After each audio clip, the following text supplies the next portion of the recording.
Hello there, and welcome to Beauty Superstars Talk. It's your backstage pass to experts in beauty. My name is Mickey Wright, and I'm your host and a salon pricing strategist with BeautySuperstars.com, and I empower hairstylists to charge what they're worth. I want to thank you so much for joining us today. And I don't know if you are old enough to remember one of the hottest dance shows in the nation. It's like the Soul Train. Well, it came on every Saturday, and in addition to the great dancing, the fabulous fashions that they wore, believe it or not, we watched it for the commercials.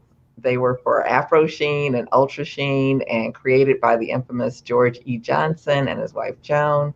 And they literally built an empire in the Black beauty industry in the late 60s and the early 70s.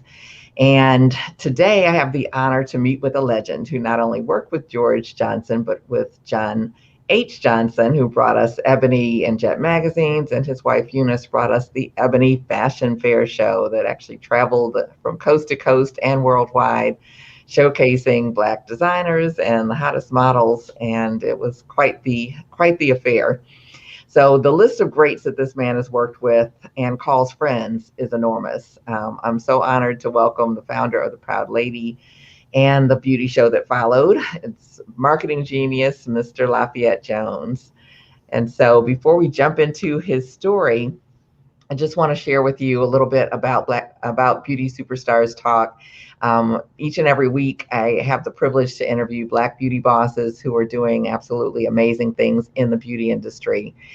We give voice to their stories and celebrate their excellence while they drop nuggets to help all of us become better beauty pros and better entrepreneurs.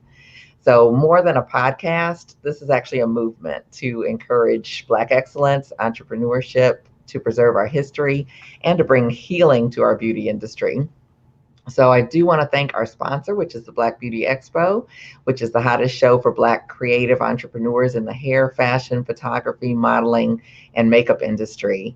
And their next show is coming up Sunday, October 10th in Richmond, Virginia. And then 2 weeks later, they'll be in Philadelphia, Pennsylvania on October 24th. So be sure to follow them at blackbeautyexpo.com or on Instagram at blackbeautyexpo so that you can keep up with the latest news on the show and actually see what special vendor packages they have available as well. So in addition, I'm excited to announce that I am actually the Global Education Director for the Black Beauty Expo.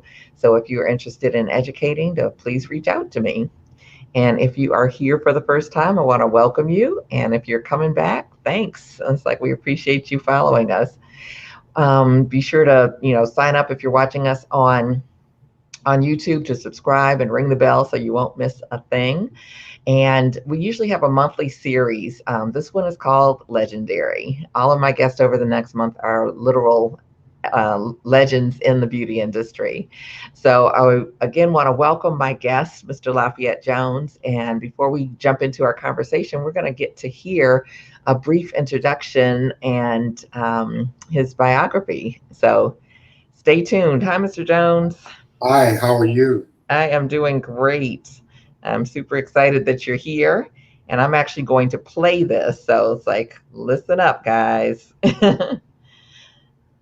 Let's see here. It's like I actually often read your bios, but this one was nice enough to provide us, Mr. Jones provided us with this wonderful bio here. Watching them manage a small landscaping and snow removal business in Buffalo, New York, CEO of SMSi-Urban Call Marketing and Urban Call publisher Lafayette Glenn Jones credits his parents with his own entrepreneurial drive. An Omega Psi Phi Fraternity member, Jones received his BA degree from Fisk University, attended Howard Law School and executive management programs at Dartmouth College's Amos Tuck and Stanford University Schools of Business. He is a Prince Hall 33-degree Mason and a marketing icon who worked for Procter Gamble, was a marketing executive for Unilever, General Mills, Pillsbury, and Kraft General Foods companies, was named Vice President of Marketing and Sales at Chicago minority-owned powerhouses Johnson Publishing Company and Johnson Products Company. In the $7 billion multicultural beauty category, he allied 30 ethnic health and beauty care industry competitors to create the American Health and Beauty Aids Institute and form the Proud Lady silhouette. Simultaneously, he founded Smith Jones and Associates, serving as CEO of the Multicultural Association management firm, an affiliate of Smith Buckland and Associates. As founder of the faith-based Golier Community Development Corporation, Mr. Jones helped to revitalize an African-American historic district into a $250 million mixed residential and commercial use development in downtown Winston-Salem. The Winston-Salem Chronicle Black Community Weekly named him Man of the Year, and the Triad Business Journal one of the top 80 most influential in the Triad. He has been quoted in the Wall Street Journal, the New York Times, Drugstore News, Beauty Times, and various publications for the past 40 years. Mr. Jones celebrates being married to his life and business partner for the past 35 years, Miss Sandra Miller Jones, a Winston-Salem native and the first African-American woman to be awarded an MBA from Northwestern Kellogg School of Business. And finally, if you're a popcorn lover like me, you can thank Mr. Jones for creating the highly successful Orville Redenbacher gourmet popping corn strategy. And raise your hand if you remember this hunt strategy, also created by Mr. Jones. A sandwich is a sandwich, but a manwich is a meal. Ladies and gentlemen, please welcome the unforgettable Mr. Lafayette G. Jones. Well, welcome, welcome. It's like, I remember that. I remember both of those. Yeah. I just want to thank you for inviting me and allowing me to be on your show. I've always admired you so much because of your high level of professionalism. And I've always told you that you have this wonderful voice in addition to your skills as a cosmetologist and stylist and educator and so forth. But I'm glad to connect with you, and thank you for allowing me to be on your show. Yeah, well, thank you so much. I really appreciate that. It's definitely an honor. It's like I'm excited to hear some of the stories that you have lived, on your journey through the beauty industry. But you didn't actually start in the beauty industry. You sound like you had a whole other career, with the Manwich and the Orville Redenbacher. So tell us about, your earlier life before you got into beauty. What was that like? Well, my journey, actually, I'm originally from Buffalo, New York, and my journey started with my parents, who were owners of a small business. They were entrepreneurs. And in Buffalo, it snows a lot, and my family owned a snow removal company. So we worked very hard, and my parents did very well, and I learned many things from them about being a small business owner and entrepreneur. Some of the same challenges we face today in the beauty industry, they faced in those days as well. So that was my first experience selling flowers on the street corner with my parents for Mother's Day and other holidays. And then I went off to Fisk University, where I had a cleaning business. Some guys go to college and they cut hair, or women do hair in college to make money on the side. And if you watch those people, many of those people become entrepreneurs. Well, I had a dry cleaning business. You just drop your clothes off in my room, and the cleaning service would come by and pick them up later that morning and deliver them the next day. And I got the margin in between. Margin is between what it cost and what I charged you. And therefore, I learned early on to handle cash. As my dad would say, first come on the money, but that's another story. So after that, I did that when I was at Fisk University, and I had many opportunities. And one of them was to go to work for Procter Gamble, which is a finishing school par excellence. And this was in the mid-'60s, and there were very few African Americans in the business at all. And so I went there, and I stayed a number of years, and I learned, in particular, sales. I didn't want to be a salesman, but I learned to be. But part of being a good marketer is understanding how it works together, hand in glove, with sales activity. And so I did that, and I had the next opportunity to go to work at Westinghouse Learning. I learned to be a group counselor. That's not on my biography. Okay. Westinghouse, and I worked with a man named Skinner, who is one of the world's great, he's a Skinnerian, psychological leaders, Harvard-based, and we were working with young people and teaching them the everyday work skills and using some of the computer systems now, but this was in the mid-'60s. And then I went to work. I became a tour guide in Washington, and so I know every monument that there is in the history of it. And while I was there, I went to law school. And I didn't like law school because it wasn't very much like Perry Mason. Okay. And Perry Mason was litigated. I hadn't even heard of the word. But what many people who go to law school or think about it don't realize how much research there really is to do. You've got to be a great reader. And but I managed, and I decided I had an opportunity to go to work at a radio station, just a plain old radio station, Rhythm and Blues, WOL in Washington, D.C., top 40. And it was there that I learned and honed my skill as a street merchandiser. I knew every church, every beauty salon, every barbershop, anywhere where they were having fun or worshiping or studying. My job was to know where they were so I could bring our radio station and intersect with that lifestyle. And even then, Johnson Products and a few other companies were calling on the radio station. I got to meet some of those people I worked with ended up being, I became a vice president there working in my team. So I knew a few of them from that. So there was all kinds I met great authors. There was a gentleman who wrote a book called The $50 Billion Negro. And he was one of my mentors. He was the first Black author that I had met other Black authors, but business-wise. And at the radio station, I learned a technique called bartering. You know, we give you this, you give us that. And there I also met little Stevie Wonder, who would always say, don't call me little, call me Stevie. And, James Brown, because one of the things at a radio station is, in the game of hustle, oftentimes musicians in those days didn't have enough money to pay their radio bill. And the way they paid it was to barter with the station. I was in charge of bartering. Bartering is a concept. We give you this, you give us that. The quid pro quid, as it's called. Okay. And so they would give, we would run James Brown and other people, other artists, their music on the air and their commercials. In exchange, they would give us half the gate. The gate of, and at the particular music venue. Okay. And when so performing live. Yeah, oh, everything was live. Oh, okay. Absolutely. Okay. I saw those people firsthand. Okay. And so my job was to go sit on the side of the stage. I had a little special seat and watch all the shows. And there was a show at 12 and one at 2 and one at 7 and one at 9.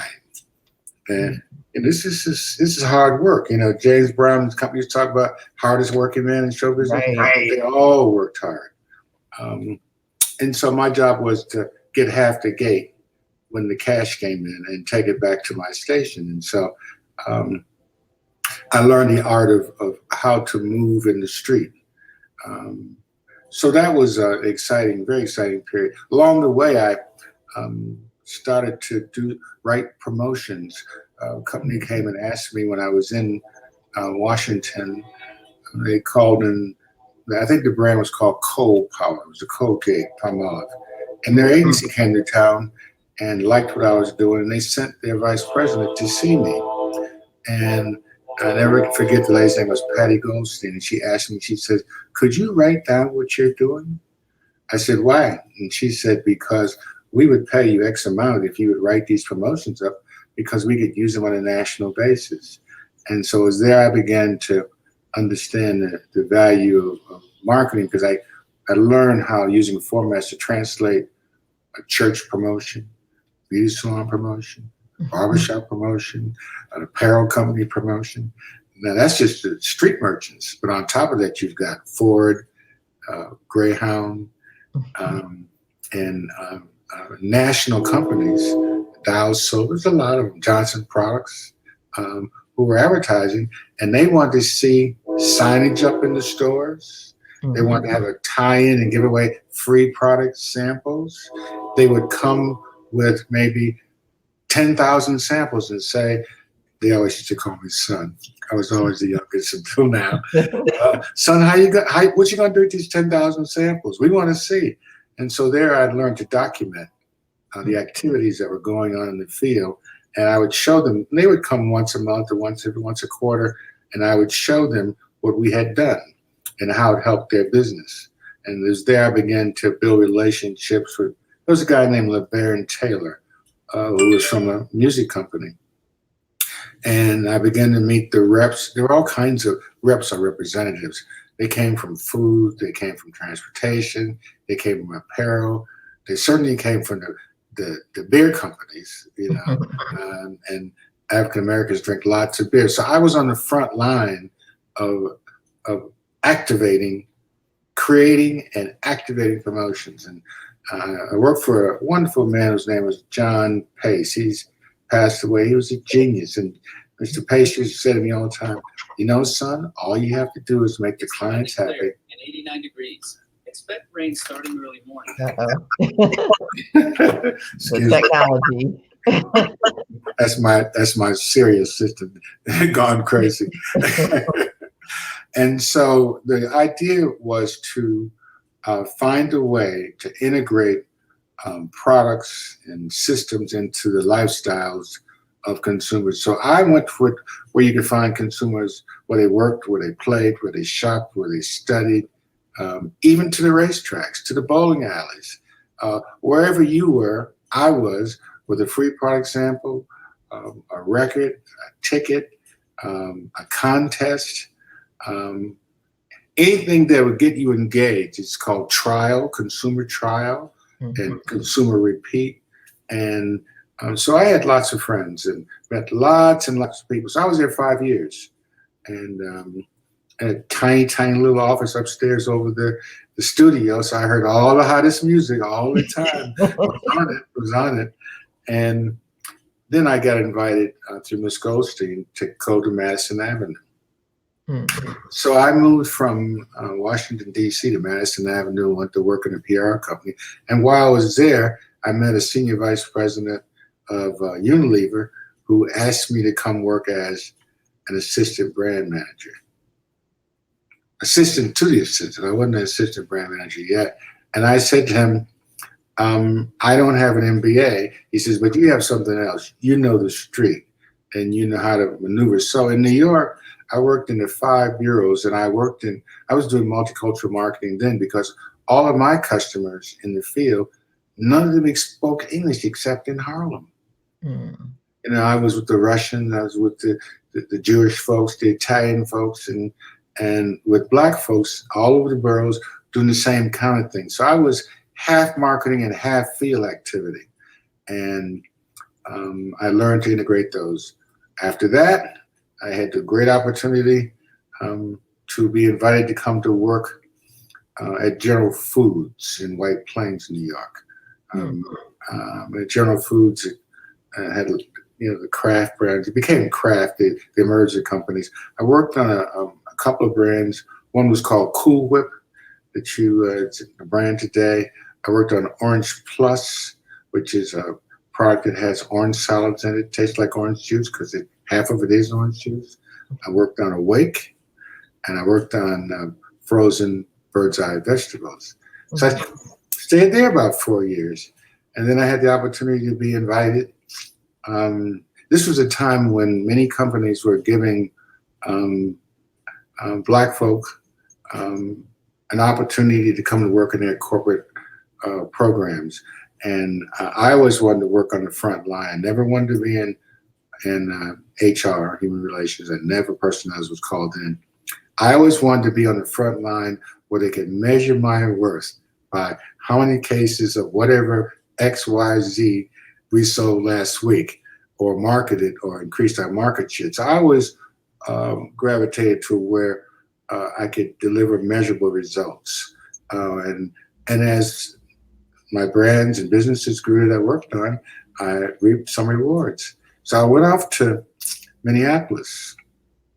Minneapolis is a wonderful place that I lived in for 3 years, 3 winters. Now, you remember I'm going to all these cold places. Right. From Nashville isn't so cold. DC's a little bit. New York got a little colder. I'm originally from Buffalo. I've gotten to all the way to Minneapolis where it was freezing. But the weather didn't matter. I was making progress. It was part of the journey. And then I was invited to come to Hunt Western Foods, which became a division of ConAgra in LA, outside LA.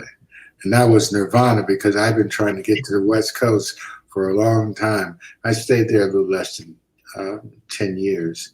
And during that time, I had the opportunity to work on some great brands, Hunt's tomato paste, Hunt's ketchup, the Big Red machine. We sold millions of cases of ketchup and other products. And there I had Orville Redenbacher. My boss said to me one day, he came and he says, and by the way, I was always kind of a weird looking person because I had a purse on my shoulder. And I also had these bell bottoms like Prince used to wear, and these platform shoes. I wasn't Brooks Brothers in a Brooks Brothers environment. That was kind of weird. And so my boss said to me, you're such an oddball. We got this oddball company we want to buy, and you've done well on your brands. Why don't you go down to San Diego and meet a guy named Redenbacher? I couldn't even say it, Redenbacher. Uh-huh. So I went there, and by now had been promoted a number of times, and I got to his place. He's a wealthy man, somewhat wealthy, not as wealthy as I learned that what real wealth was about when I met these black multimillionaires. That's when I found out what real money was about. And I knocked on the door, and the maid came out, and she asked me what I wanted. And I asked her, what did she mean? And she says, you don't exactly look like you belong in this neighborhood, So, and she slammed the door. Oh, wow. Oh, yeah, that's, you want to slam a door in my face? Goodbye.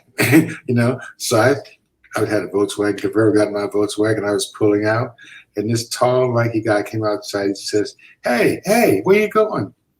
I said, I'm here because my company has bought your company, and I'm the person who's going to run the business. And he said to me, he looked at me, he says, oh my God, you're black.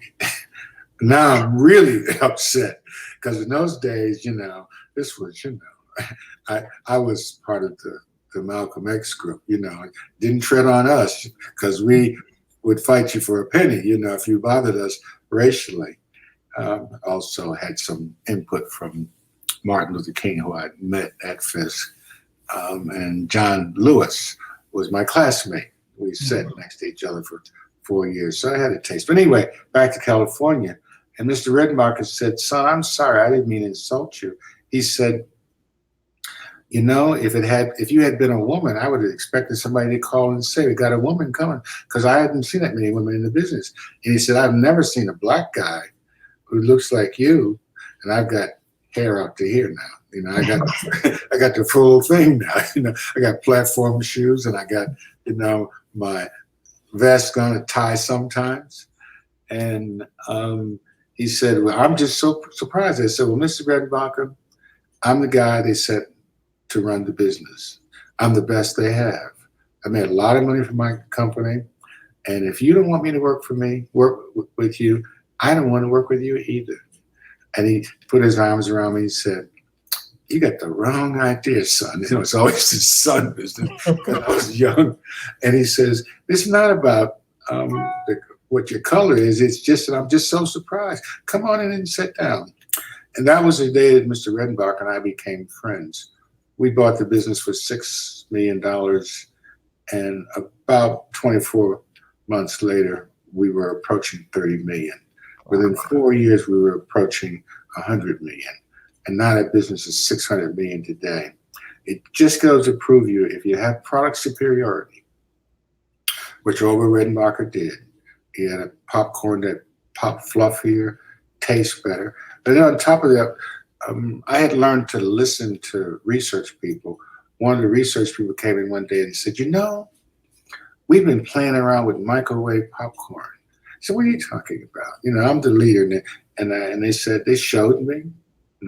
I took it upstairs to my big boss, who we did not get along well. He says, what do you want? I said, well, you can listen to me because I got something hot. He said, no, you wouldn't be here if you didn't.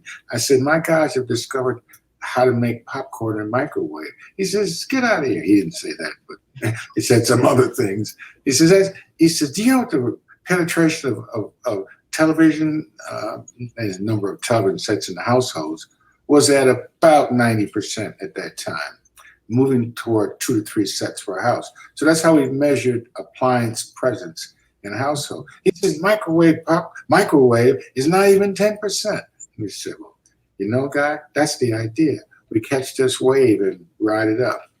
About 80% of all popcorn now is popped in microwaves. And if you look on the directions, you'll see reheat, you'll see beverages, you'll see a potato. And what else do you see? Popcorn. We went to the popcorn manufacturers, Sunbeam and others who were leaders, and convinced them to put that on the machine. So now we're advertising heavily. Mr. Redenbacher was a sure enough star. He's dry humor, Aloysius haircut. When I came back from my first visit, my boss said to me, he's a really nice guy. My boss, unfortunately, he's passed away. And he trusted me a lot. And he says, well, what do you think of Orville? I said, I think we got something. He says, we've seen the pictures, we're going to change him. I stepped back in my chair and I said, don't touch him. This is the real deal. He's got suspenders. He's got a park on the middle of his head. He looks like the paternal grandfather. He's credible. He's a little dry. You get some people, put some humor with him. And so we had a great advertising agency called Boxford Ketchum in San Francisco. That's another adventure. I went to San Francisco for 4 years every week. For 4 years, so I learned San Francisco very well. But the point is Orville Redenbacher. So then, one of the things that we have to learn, that I've learned over the years, is some sense of humility. I haven't always had that. My friends will tell you that. Perhaps I'm much more humble than I used to be in those days. So the job came up to be the director of marketing for a division. Now, I knew that since I had the best margins, the most profit, the best products, the best reputation, all measurable things, but I would get the job. Well, it don't work like that in life. And, I didn't get the job, and I was very disappointed. Probably was a good thing I didn't get the job, because it changed how I thought about being a corporate guy. One day the phone rings, and the lady says, "Hi," nice Southern lady, And my name is Sandy. Well, how'd you get my number? She says, well, I have a girlfriend from Buffalo, and I'm looking for a vice president to come to work at Johnson Products. I said, where is it? She said, it's in Chicago. I said, well, darling, you can forget that. As a matter of fact, I am living at the beach, beginning again to enjoy the life as a single male. That's another story, and a difficult time in my life. Again, learned a lot from it. She said, I heard that you are know-it-all. I said, who are you? She says, I'm your friend. I'm your new friend. She says, you should get on a plane with that ticket I have waiting for you and come and meet Mr. George Johnson. So something said, why not? Because I was unhappy where I was. I felt that I had missed a golden chance to be a division director, and I did. But that job wasn't for me. The job for me was to go to work for George Johnson.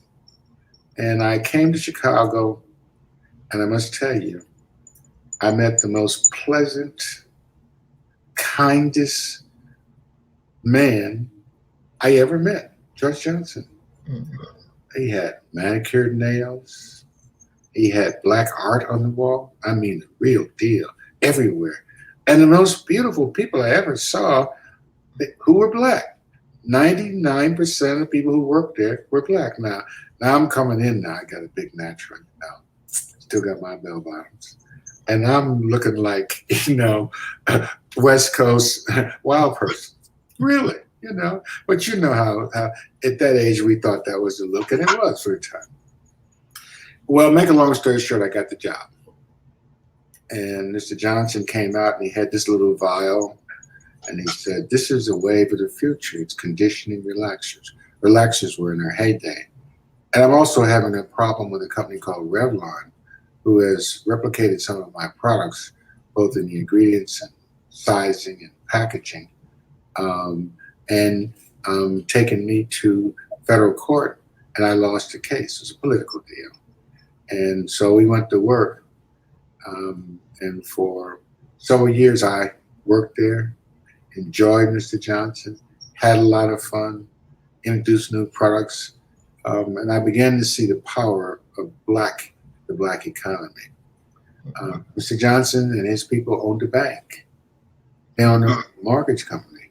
They owned thousands of acres in some places in the Midwest. Their son, Eric Johnson, was a direct report to me. Eric Johnson now is running a business, $400 million, and he bought a small ice cream company. His children have done well. Mrs. Johnson unfortunately passed away recently. She was a fierce person behind the scenes and a very smart person. One day, Mr. Johnson came in and he said to me, the sign says Johnson, not Jones. It's getting a little too big for my britches. And when I was there, I met a young man named Grayson Mitchell. Grayson Mitchell became Harold Washington's first press secretary. And Grayson was on my team. He had worked for the Sun-Times. He had gone to Morehouse. He was a writer and a marketer and PR person, excellent. And so Grace and I were tight buddies and friends because we would noodle ideas together. And he's one of the smartest. He passed away recently, unfortunately. But he was one of the smartest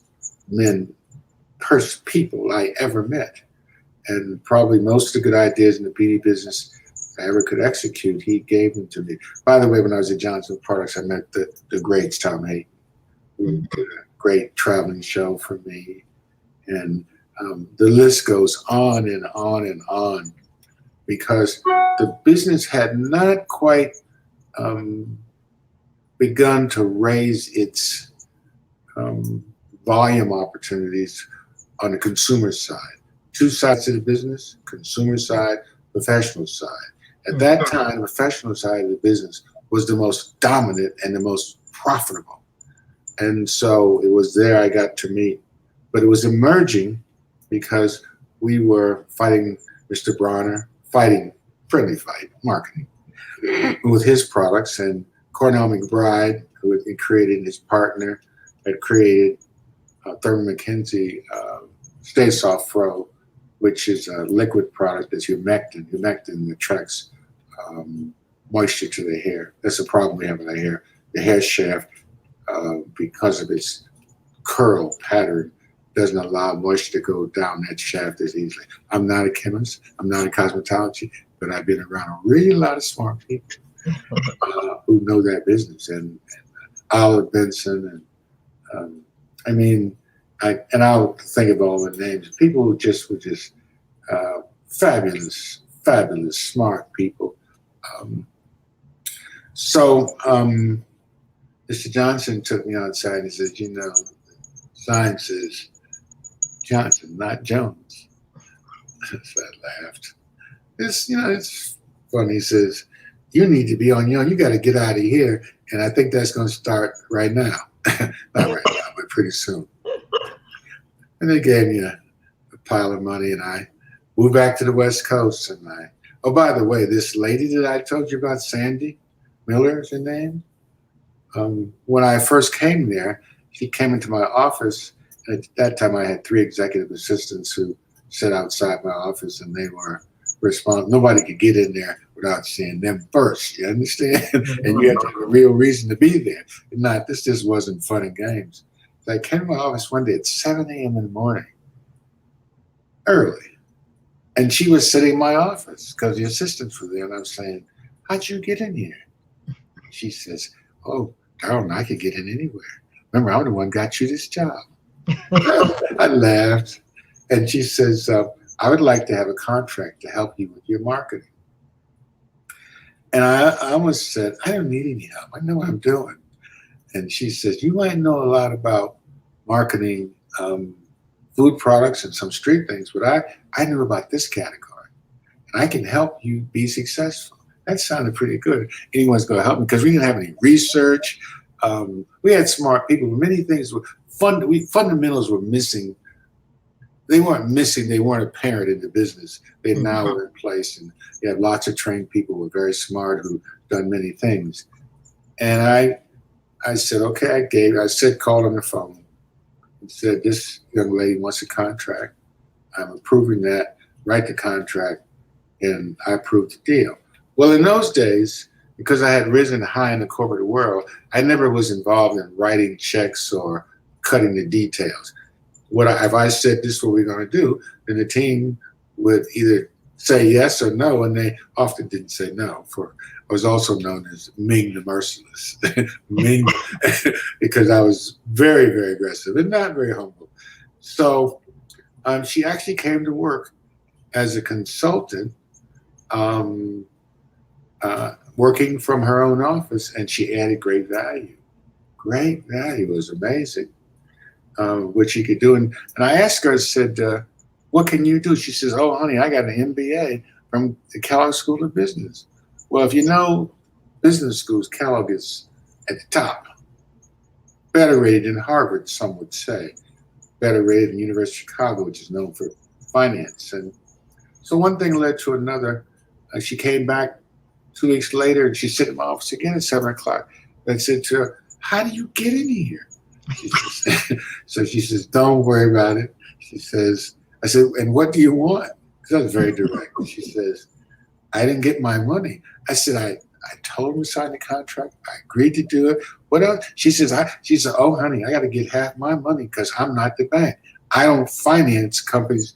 My first lesson in cash flow, working with companies at a higher level, because I had been used to giving out contracts. Somebody else does detail, and I don't worry about what the terms are, 50%, whatever.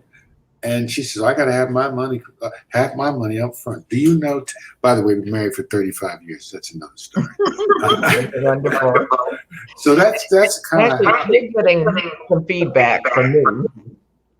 Are you able to put in your earbud to see if that might help? Let's see. Let's see. And now I'm not sure if I'm hearing myself. No, I am.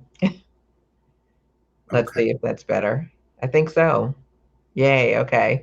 Well, yeah, congratulations on being married for 35 years. I'm still hearing a little bit, but I think it's okay. I've got to fix it. I'm not a genius here. Yeah, it happens sometimes. I don't know why. Whenever I don't know how to explain something, I just say, oh, technology. Let me look and see. Sorry, because I've got to find Bluetooth. Okay. So you can hear me. Yeah, I still hear myself. I'm going to have to find it because it's not connecting. Not connected. Got a lot of things on it, but it's not connected. We'll go ahead and continue. So I will try as we go forward. Okay. Okay. Sorry. So where was I? So you got your cash flow lesson. You were sharing that with us. Got my cash flow lesson, which is one of the critical elements to being an entrepreneur. So tell us about that. About it being a critical lesson? Well, like what made you say that it's a critical lesson in terms of that experience? Well, along the way, I knew a bit about being an entrepreneur because I learned that from at home on a much smaller scale. But when I began to see people like George Johnson and John Johnson and Cornell McBride, who were at Gardner, who were handling millions of dollars, who net worth were in multi-millions of dollars, and they own much more than their companies. These folks were geniuses, but also they had genius wives too. The women in this business are real unsung heroes, not only as consumers, but also as leaders in the business. And I often think that they don't get as much credit as they have deserved. Because if you look at the great families, Mrs. Bronner, Robbie Bronner from Bronner, Brothers, Joan Johnson from Johnson Products, Eunice Johnson from Johnson, Eunice Johnson from Johnson Publishing, Betty Ann Gardner from Soft Sheen, Mrs. Luster from Luster Products, it was Freddie Luster's wife. And not only were they great family people and great mothers, but they were also good business people. Mm-hmm. And they often were the buffers and often the innovators in the company. History has not always told their story. Maybe one day I'll tell those stories. But these women are powerhouses within themselves. Remember Madam C.J. Walker, Malone, and all of those folks. Most of the cosmetologists were women, not all, but most. Right. And so I have an enormous respect for the contributions that Black women in particular, and I say it just that way, Black women have made over the years in this category. My aunt, Ola Mae Clark, was a cosmetologist when I went to Fisk in Nashville. And whenever I saw her, she always had a $10 bill to put in my hand. You know? I'm a hungry, poor college student. And so I made a trip up there once a week to get my $10 because she always had cash. Mm-hmm. Always had, in the old days, they would have the grease on the back of their hand. If you ever seen that. Yeah. I'm an 18-year-old, grease in the back of her hand with these hot irons and cigarette hanging out of her mouth. It's the old days. Now we don't. That is not the way to do business. And they're just frying and dying and laying to the side and making more money. She had been a chauffeur before she became a cosmetologist. But that's where there was enormous. They were making lots of money, and they were making money that many of them were booth renters, which flourished for a time with all of its issues and problems. So I had a chance to really meet a lot of women in the business, including everyone in the family. If you think about Black families, somebody's a school teacher, somebody's a minister, somebody's a cosmetologist, right? Mm-hmm. Or stylist, however you might design it, and somebody's a barber. Mm-hmm. There may be some other categories, but those four are four foundations within the Black community. Because we didn't, the truth of the matter is, we didn't have a lot of things that we could do or in the world of business. So people made their own, and the beauty business is a great business. It has changed over the years, but it's still, and it's changed so much that the corporates want to gobble up all the little guys. And I say gobble, not in a derogatory way. It's the American way. One mousetrap gets another mousetrap. And as Mr. Johnson would say, if you can sing a better song or build a better whatever, then you can win. And for him, it was magazines, it was insurance, it was real estate, and it was also publishing. And most of these folks that I met along the way were more than ambidextrous. They just were superior thinkers and executors, and they were high risk takers, and that's why they did so well. And it's like the business is like an elevator going up to greater heights.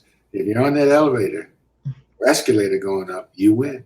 And that's what happened to a lot of them. They became very successful, and then they also were very smart to be able to pass their expertise on to their children. Proline Corporation, the great Cormac Cottrell, my friend. And they're all my friends, but it's a long story. So after that, I went back and to California and sit in my jacuzzi, because that made a significant amount of money. What I thought was a lot of money. It really wasn't that much, but I thought it was a lot. And so I took 2 years off. I didn't work for 2 years. And that's a wonderful thing if you live in Southern California. By the way, when I worked at Johnson Products, I was a guy flying back and forth from Chicago to LA to bring the $50,000 check that Mr. Johnson asked me to carry personally and give to Don Cornelius. Okay, so I was on the set often, and that's a whole nother scene. And then also along the way, I had the opportunity to meet people at Essence. One of the things that all these people had in common, they did business with other Black people. Yeah. Bob Johnson from the Black Jukebox called BET Television. He became a billionaire, and I'll tell you how he did it in a little bit. And all these folks that I'm talking about supported other Black businesses. Essence Magazine. We at Johnson Products would buy 24 pages and tell the sales rep, don't come by anymore because we don't want to see. We would take 24 pages, see you in 3 months. Okay, because that's how much confidence we had in them and what they were doing. Because at the time, the large companies, Procter Gamble, Unilever, they weren't interested in generally Black consumers. So we had that feel to ourselves. At the time, we also hired Burrell Advertising. I happen to personally have been fortunate enough to give Tom Burrell his first $1 million contract. That's how we thought about it. We did business with other Black people, and they in turn did business with other Black people and hired writers, artists, musicians. It was amazing the people that I met in the music business who were connected to the media business. Kenny Gamble, if you know that name. Kenny Gamble was Philadelphia Sound. He was in Philadelphia. And when Teddy Pendergrass was red hot, Mr. Johnson called me in one day and he says, you need to go to Philadelphia. This is George Johnson. I said, do what? He says, Grayson's got a big idea. Grayson's the guy I spoke to about. He thinks we should introduce a fragrance called Teddy. I said, what a great idea. He said, you can do it, fine. My job, you come up with the idea, or we come up with the idea, I'll make it happen. There may not be any troops alive next week, but we'll make it happen. So we went to Philadelphia National Records and met Teddy Pendergrass. This was long before he had his accident. And we were way down the pike on creating a fragrance called Teddy. Mr. Johnson, George Johnson, had a lot of good and bad experience introducing a product called Black Tie. Black Tie was the first Black fragrance in the business. And the racist distributors would not allow him to get distribution. And he ended up eating 200,000 cases. Because when I got there, he took me to the warehouse and showed it to me.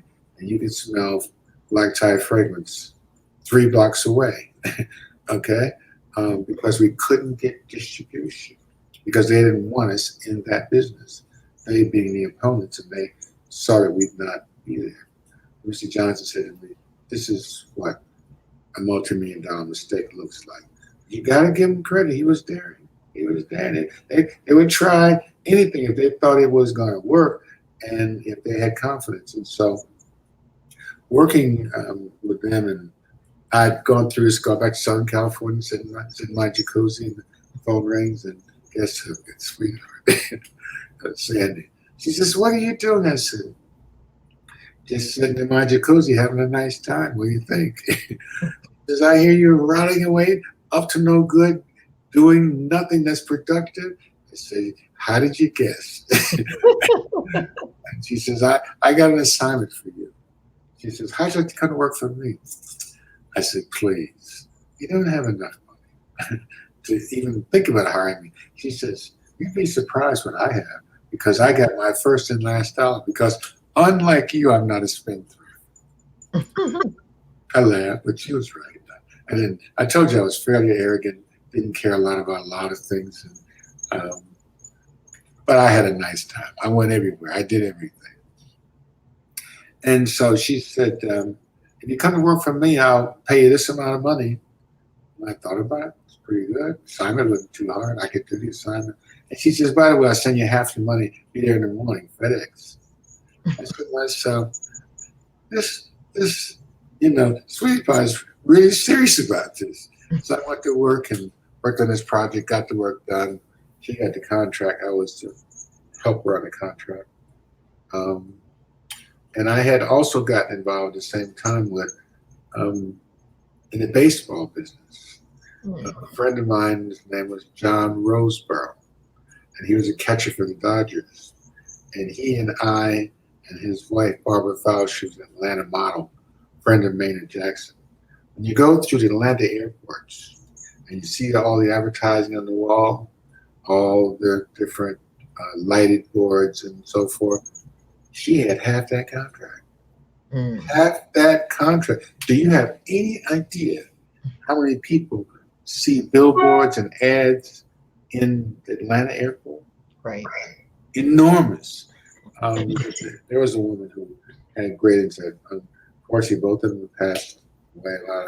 I'm in my late 70s now.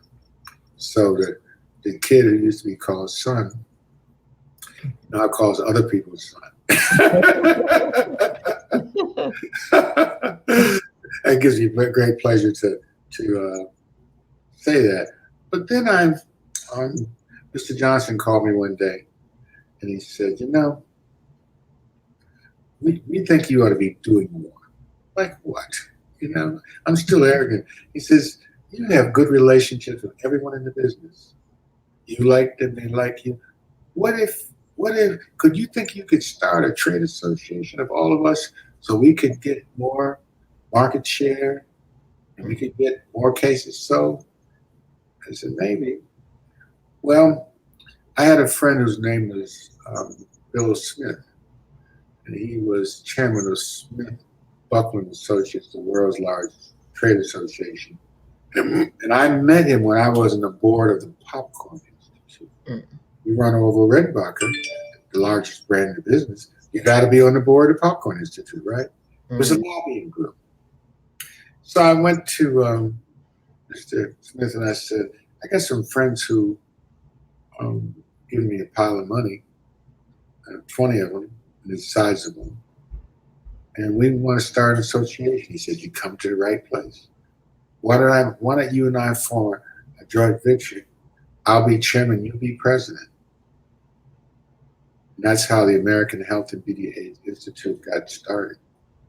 And that's a whole nother path, because all of our companies were located in Los Angeles, Dallas, a little one in Houston, a couple small ones in New Orleans, Miami, a couple small ones. For certain, Atlanta, two biggies, Brown Brothers and McBride. Then we had a couple small ones in DC, and certainly Chicago was Mecca, and we had New York. So we started off with about 15, 20 companies. I wish I brought the pictures. Maybe I'll send them to you. Okay. All of them. and we call it the American Health and Beauty Aids Institute. We learned to buy petrolatum. Petrolatum is grease. Okay. Not by the drum anymore. Not by the small quantities, but by the shipload. You know, the price seems to drop per pound per ounce the more you buy at one time. Since all these 15 or 20 people are buying a nickel's worth at a time, what if we said we want, $5 million worth? Well, they look at you totally different then. What if we want to buy liability insurance? Okay? Or insurance for whatever. We went to T.M. Alexander in Atlanta. He was an insurance magnate. What if we bought a lot of time from this little enterprising group called BET? Okay, this young brother with the name Bob Johnson. You go see him. I left. I was traveling from New York, Chicago, LA, Dallas, Houston, Miami, some of the Caribbean islands on a continuous circle, like 52 weeks a year. We were everywhere. And each one of these companies is like a small fiefdom. They got everything. They got cafeterias, they got people, they got cars, they got tickets to the opera, whatever it's called. I met some of the greatest people, greatest artists. I'm talking about people like Alex Haley. Through this group, I became a friend of mine, and I always loved Alex because he would say, son, we got to find the good in people and praise it. That was his line. And last time I saw him was the Regal Theater, because in Chicago, Mr. Gardner had bought it in shambles and restored it. So these are people about doing all kinds of things. And by the way, Grayson Mitchell came in and talked to Mr. Johnson and the other Johnsons.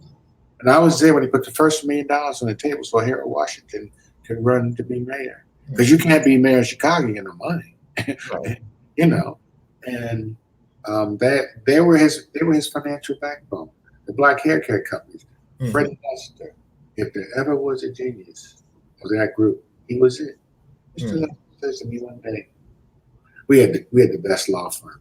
And by the way, during this time when I helped to create HBAI and create the Proud Lady logo and so forth, they brought Jerry Jones to the table because Jerry Jones, no relation to me, she became executive director after I left.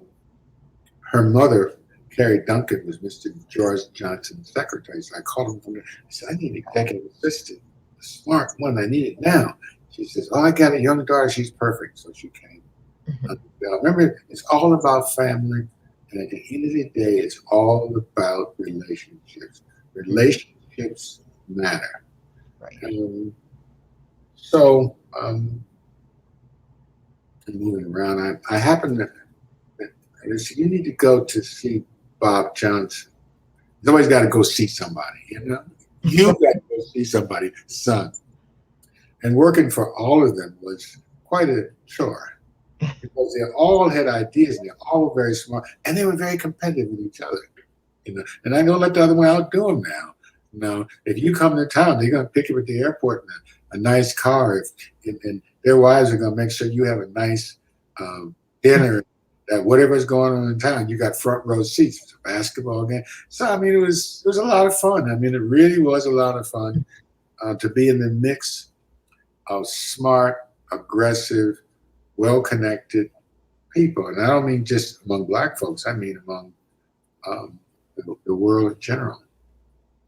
I always shied against going to Africa. I didn't want to go to Nigeria because I ended up doing some things there, but some other markets. But I like the U.S. And so the U.S. was my ground. I called up Bob and I said, Bob, tell me about your business. if I call, he's going to answer, and he's going to answer my questions. And I said, how you get started? He says, well, I happen to have bought for $50,000 some nodes on a satellite. And a node is a transmission. I'm not a scientist. It's just general, that you can transmit. It's like cable. CNN runs off satellites. Okay. Bob bought one of those for 50 grand. Now he had to mortgage his house to do it, but he did it. He was a small congressional aide in DC. And he heard a presentation when he was there, and he mortgaged his house and bought it. Well, we all decided that we should support Bob. So, you're going to be on television now. And the truth of the matter is that it was very difficult for us to get on TV other than Soul Train. Okay? Because the markets were so concentrated. But now we got this black jukebox. All that is a radio station with video. Bob Johnson was doing MTV before MTV was ever thought of. And he didn't produce one thing except your music on his jukebox. So $250 over here, $100,000 over there. Next thing you know, we got $1 million, right? Well, you got a little clout when you got $1 million. You come in, you say, we're here on behalf of.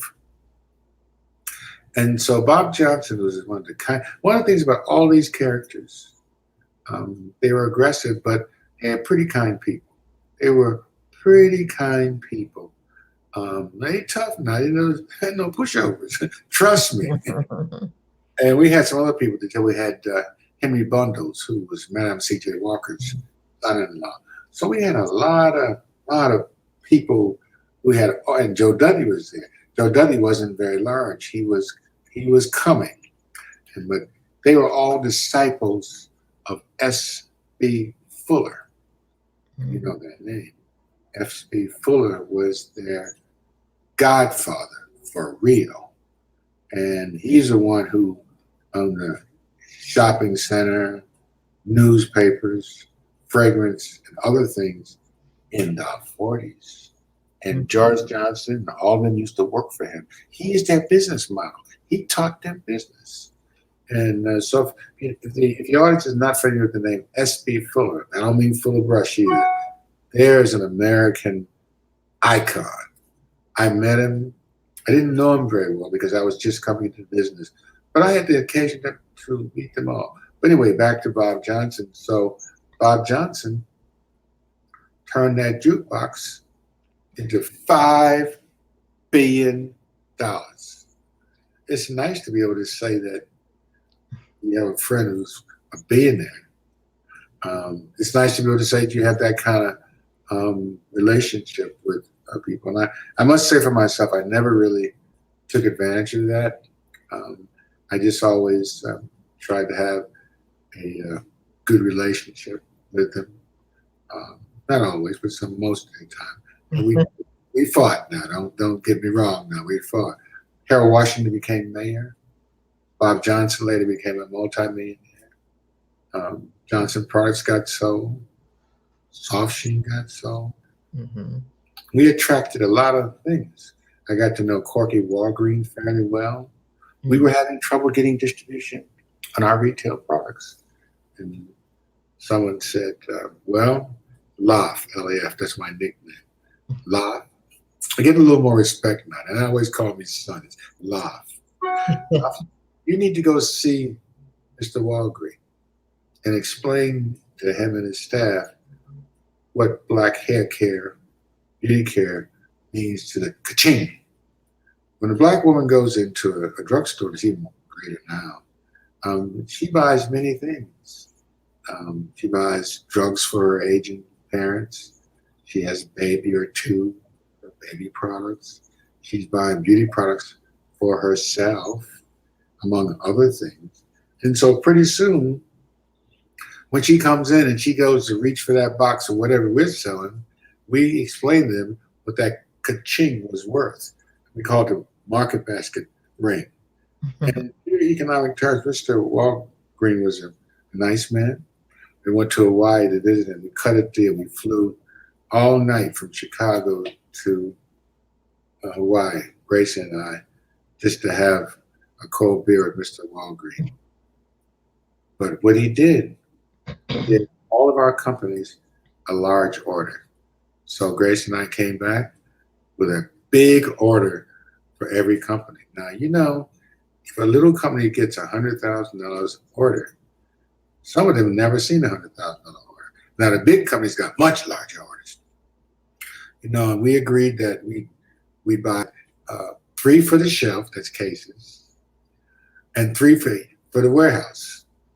Okay. Now, you got 2,000 stores, and it's 3 for the store. That's 6,000 cases. We're talking real money here, and these cases are worth between $50 and $100 a case or more. So this was an enormous victory for us. And as Walgreens moved into business, others followed. Walmart and CVS. Pretty soon now we got to have special salesmen going just to call on them. Rosalind Chapman, who was on my team, who runs that business today, owns a company in that business, was one of the salespeople. And the only company she called on was Walgreens and someone else because the orders were so large. Mm-hmm. So the business was accelerating. So I got a chance to meet Wall Street giants, to meet retail giants. And of course, there's always the politicians. We even testified in Congress. We even had a lobbying group in DC. So the job covered many publics now. It covered the public, the consumer public, the professional public, because that's another group. Katie Wickham was head of the National Beauty Culturist League, and the cosmetologists were another important group. And then you have the lobbying group, DC. We're trying to get laws passed now. We've gone from trying to sell you more product to trying to get favorable laws. Of course, now that also means you have to give. Politicians need money to run. So we help to get some people get elected, Harry Washington being one of them. So after you get some of these people, and Maynard Jackson, elected, when you call on the phone, they call back, you know, because you represent a donor class now. So as the business grew, I grew. And so did my relationship with Sweetie Pie, Sandy. And we both had been previously married, and I was real bachelor, you know, I'm a real bachelor here. And never to do it again. And I introduced things to my mother. My mother said, "Oh, isn't she lovely?" I said, "Yeah, but not my type, just a friend." And my mother said, "Your problem is you don't have good sense." My mother is always on my back, and she says, "You don't know what you're doing. You don't know good when you see it." That's the one.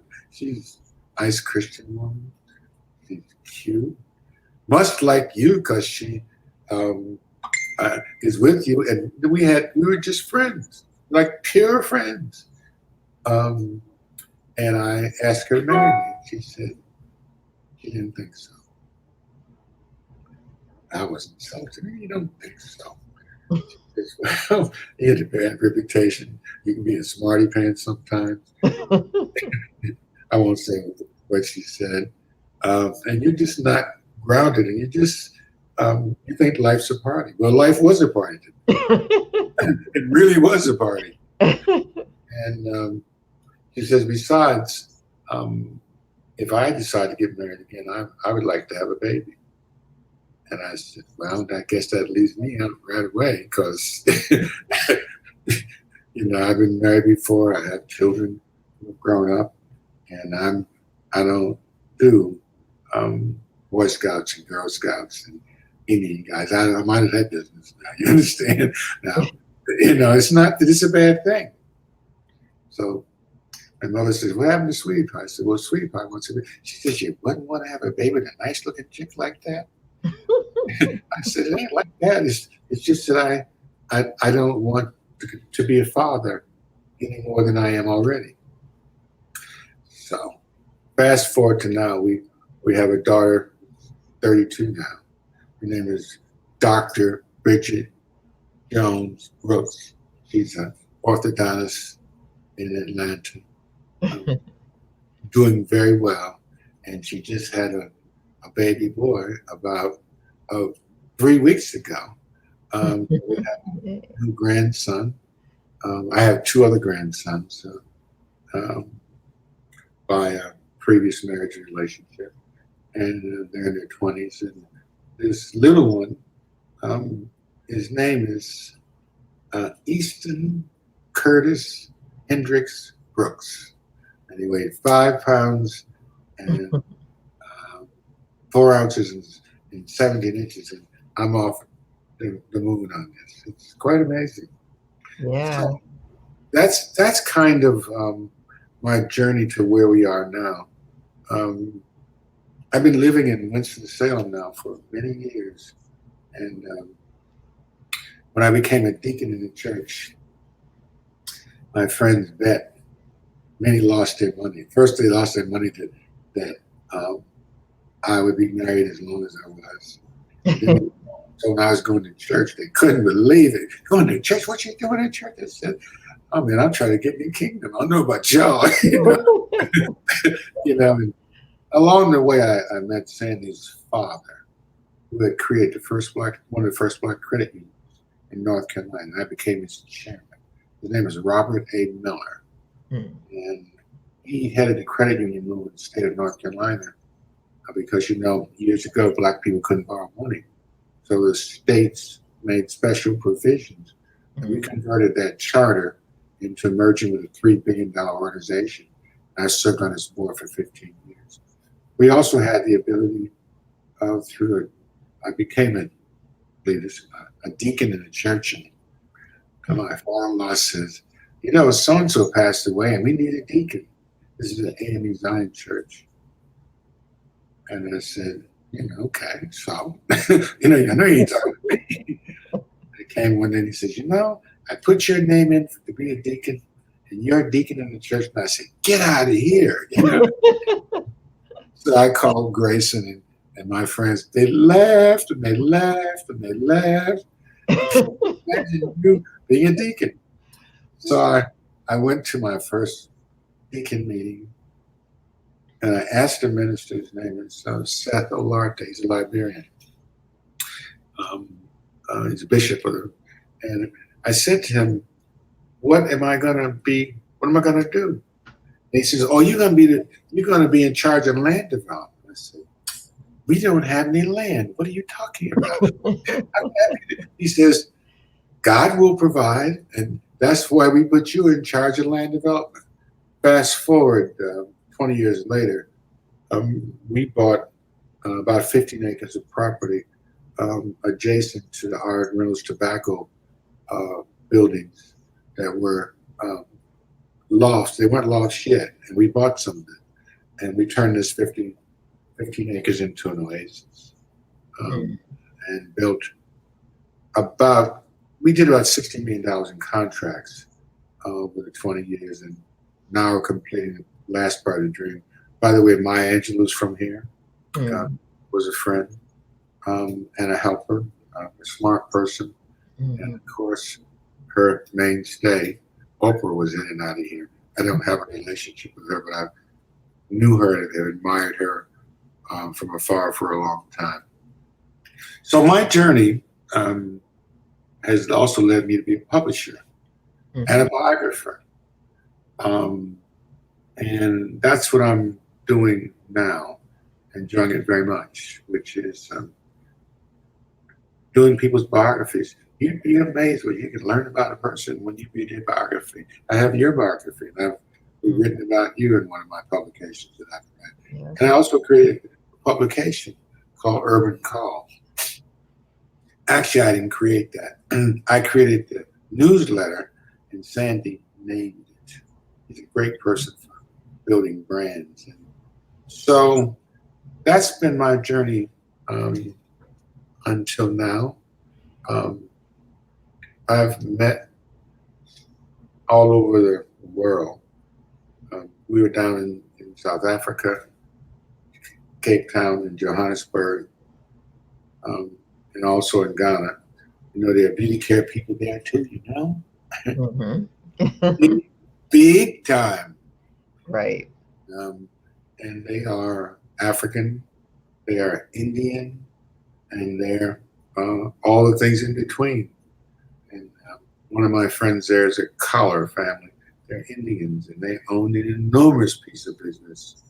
They have, I think, about 5,000 workers in their plants. Mm-hmm. They have sons who are two sons or nephews are in Atlanta. Another one is at the headquarters in Johannesburg. Mm-hmm. Another one's in Mobile, whatever Bombay was called, its new name. Mm-hmm. Oh, okay. Mm-hmm. They have in different parts of the world. So you meet these really nice people who have forged their way in the global beauty business. One of those principals is Mario De La Guardia, who we helped to form a group called the Global Beauty Alliance, Mm-hmm. which is, I wouldn't say predecessor, but which is an important group. Remember that the American Health and Beauty Aid was all black. Mm-hmm. And we were very proud of that. The world has changed in many things, and there are other companies in the business, not the big factors. But still, the beauty business, I was just talking very briefly to a young lady, an African-American woman, who was able to buy the Ambi skincare product. Ambi. Yeah, owns it. Okay. Mm-hmm. And so there's a group. See, the internet is also, the world has changed in many ways. One of which is the business has become even more global because of technology. Right. Also because of changing attitudes. You know, you have black women who are doing everything to their skin and their hair. Unbelievable. I'm looking at the beautiful way your hair looks. It's beautiful. Oh, thank you. You're welcome. And you didn't get that by accident either. It took a lot of work to make that happen, right? Yeah, it took some work. Yep. And it costs a few little nickels and dimes too. You have the global natural and synthetic hair business. Right. You have the global skincare business. My wife and I were involved in developing a hemp product called Hemp Excellence. And we created that for a group of lawyers and promoted it. And it's called Founders Hemp. Our brand we created was Hemp Excellence. So for some clients, special clients, our company creates products for people. Okay. It's kind of all kinds of things come my way, and I have an opportunity, and I'm very pleased about it, to do new things and do different things. And the beauty comes to us in so many ways. With the business that I love the best, from the food business, I was in the car business, worked for John Motors a little while. In the music business, radio business, in the popcorn business, was in the syrup business with not Aunt Jemima, but Mrs. Butterworth. I've worked on Hunt's tomato, ketchup, sauce, sandwich business. The business that I love best is the beauty business, because it is in this business that I've been able to meet the greatest minds, and I'm talking about Black people in particular, at all levels, whether it's manufacturing, distribution, operations, packaging, chemistry. I mean, the beauty business is so vast and so many skill sets can be used. And I've just had the opportunity to meet other ancillary businesses or people, especially in the entertainment business, because it's all about culture. Culture is music, food, design, beauty. I mean, do you know that there's a group that my wife and I serve? We're on the advisory board called History Makers. You've ever heard of that? Yes. Fabulous. And the young lady who started History Makers was running the cable company for Harold Washington and had this big idea. She's a Harvard graduate, and she created History Makers. And do you know that they have over 3,000 videotapes? Wow. In the Library of Congress. Nice. That she's engineered, and she just got a couple of $1 million. I think that I know, in fact, that Eric Johnson gave her $1 million from his company. One of the things about these folks I met along the way, one of the characters, they have 4 or 5, and let me know, because I could go on forever. I found that all these people have 4 or 5 similar characteristics. Definitely tell us. They are, first of all, they're generous. Generous. They are risk takers. This is the business side, personal side. And they are good listeners and will do something about it. And not just sit around all day and talk about pie in the sky, about what we're going to do about it. Right. The generosity serves, for example, Mr. Bronner called me one night, and I must be honest and say, he called at 4 o'clock in the morning. Well, he called a good time because I'm just coming in. I'm in Chicago, I've been over to the Cotton Club. We've been partying all night, We work hard, we play hard. That's the game. And the phone rings, and it's Mr. Bronner. He says, "You got to do something." I said, "Do what?" And they always, "Son, you got to do something." What's the problem? Well, there's a black farmer here about to lose all of his land and his tractors at 12 o'clock today. But why are you calling me? Because I want you to call. I want you to do something about it, and I need you to get $150,000 down here by noon. Okay, So I called each one of the folks, and a nickel there, and a dime there, and 50,000 there.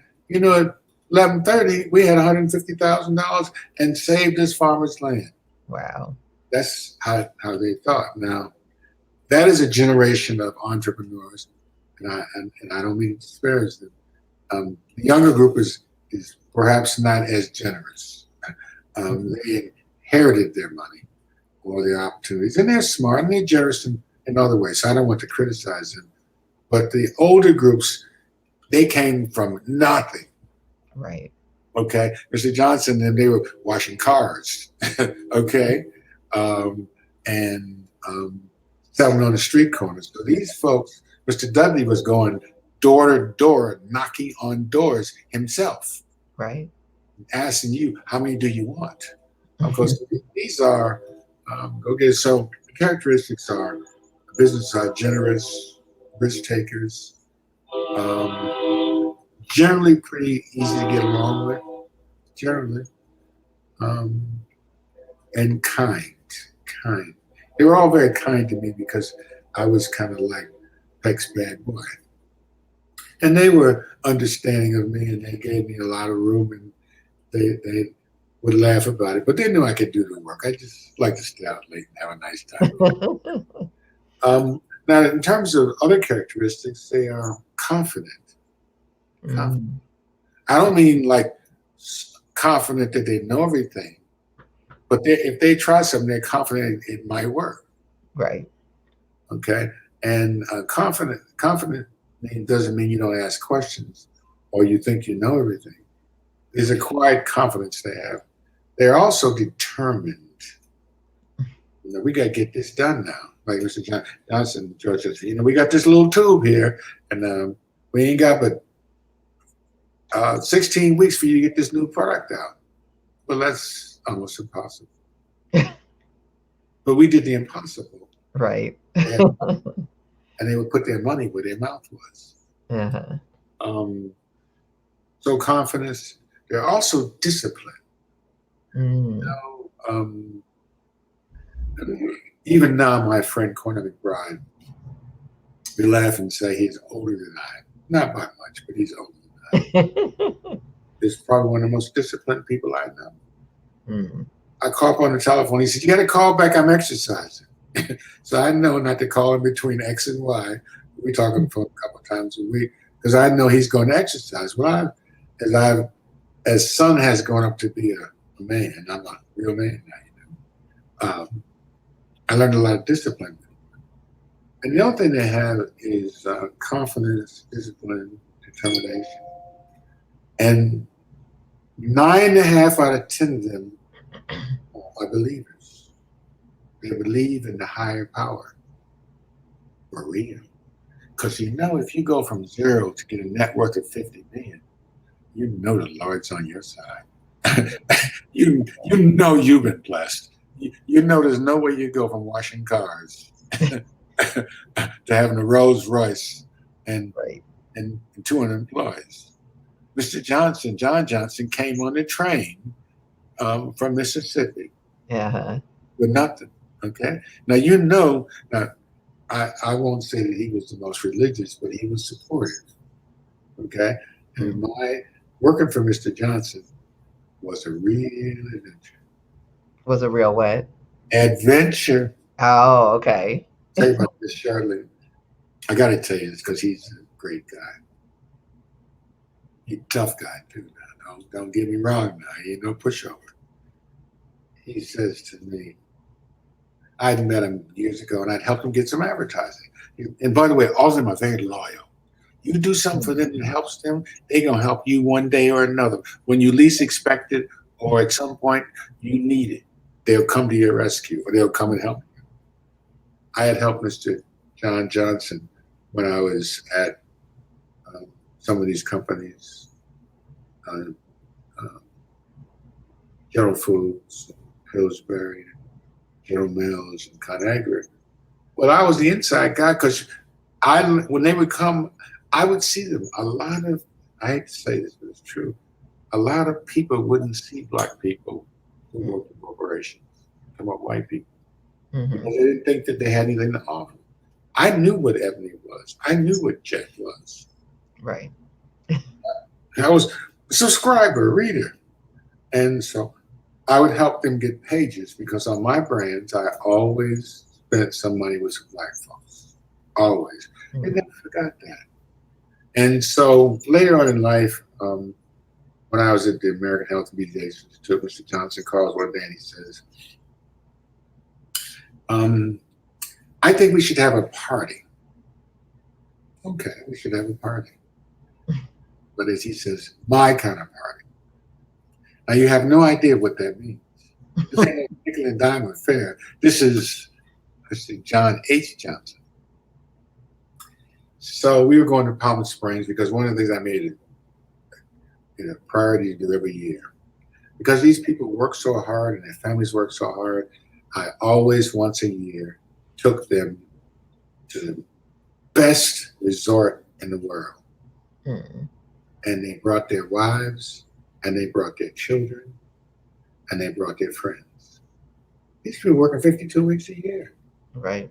So their families would look forward to Palm Springs or Palm Beach or Hawaii or wherever I chose. There was a lady named Melanie Jones, who was a European American woman who was on the team who did a great job. Wherever we chose, they would come. So Mr. Johnson says, Hey, you going to Palm Springs? I said, yeah, we're gonna be in Palm Springs. He says, I got a villa and a house over there. I said, yeah, I heard. He says, how would you like me to throw you a party? I think that'd be nice. I'm listening. You gotta. So he sends his person to visit, and she tells us what they're gonna do. I'm saying, wow, they're gonna tent over their tennis courts, which is on top of the hill, looking down on Bob Holt's house, by the way. Okay. And they're gonna have the hors d'oeuvres at their house. The shrimp is colossal. You know what shrimp are? You ever seen colossal sized shrimp? Okay. I know a little bitty shrimp. I'm talking about colossal. Right. The people ate so much. So I said to Mr. Johnson, and he says, we gotta spice it up. I said, well, I know a lot of people in Hollywood, So we got on the phone, called our friends in the music business, and arranged for transportation for them to come from LA to Palm Springs. Not a long ride, but in a Rolls Royce bus is nice, Mm-hmm. So I called Mr. Johnson the morning of the event, and I said, Mr. Johnson, we said we were going to limit it to 200.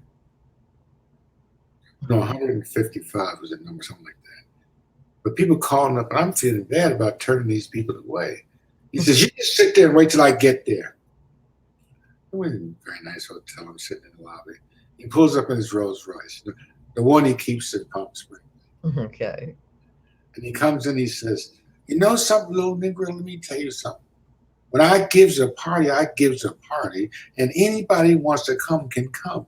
So you call up all your friends in LA and you tell them that we'll arrange this for transportation for them to come. Okay. Oh my goodness. Oh my goodness. Oh my goodness. So I get there, and Sam and I had one. And he says to me, by the way, this little party's for you because you and your sweetie pie are going to be getting married, you're engaged. I heard about it. I said, how you hear about the year? You know everything. He says, yeah. So we'll make the announcement there. About 300 people, maybe. And the party started maybe at 5 o'clock, ended about 11. A full 40-piece orchestra. Mm. He says to me, come here, son. So, okay. He goes, we go behind the building where the tents are. Tents. We're inside of a huge tent. And he says, what do you think's in that tractor trailer? I have no idea. He says to one of his guys, open that tractor trailer up. And inside this tractor trailer was the most liquor you've ever seen in your life. Oh, wow. Finest, best there is. And he said, now you remember this now, son. When I gives a party, I gives a party. And we spare no expense. We have the best of the best. He says, that's when I call you up to ask all of our friends to buy 3 pages in ebony. I know they won't say no. Mm-hmm. Even if it takes some of them a year to pay it. Mm-hmm. Some money right away. Some of the little guys got smaller pockets, It's true. And there I learned about excellence. I said to Mr. Johnson, he says to me later on, he says, you should come to work for me. I said, I don't think so. I'm okay where I am. I can help on another way. He said, you should work for me. I said, I don't really want to work for you because you're too hard to work for. Well, if you were better at what you did, maybe I wouldn't be so hard. So I come to my office. I've been out late again, as usual. And I'm a little after effect. And I get to my office, and he's sitting in my office. I'm in a high security building on Wacker Drive. Michigan, Wacker Drive. I don't know. Now, so I come in, and he's sitting in there, and he says, hi. I looked at him and said, hi. It's like, I'm just coming by my office from the party or so around 6:37. He's in there. He knows my habits. He knows what time I'm going to come in because I always go like check my office to make sure, And he says, well, today is the day you should say yes. You're going to come to work for me. I said, Mr. Johnson, I love you. I can't work for you. I just don't want to do it. He says, but you didn't hear what I was going to say yet, did you? He says, well, sit down and listen, son. I sit down and I listen.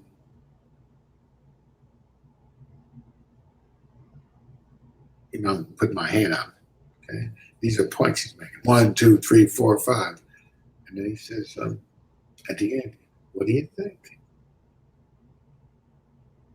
I said, interesting.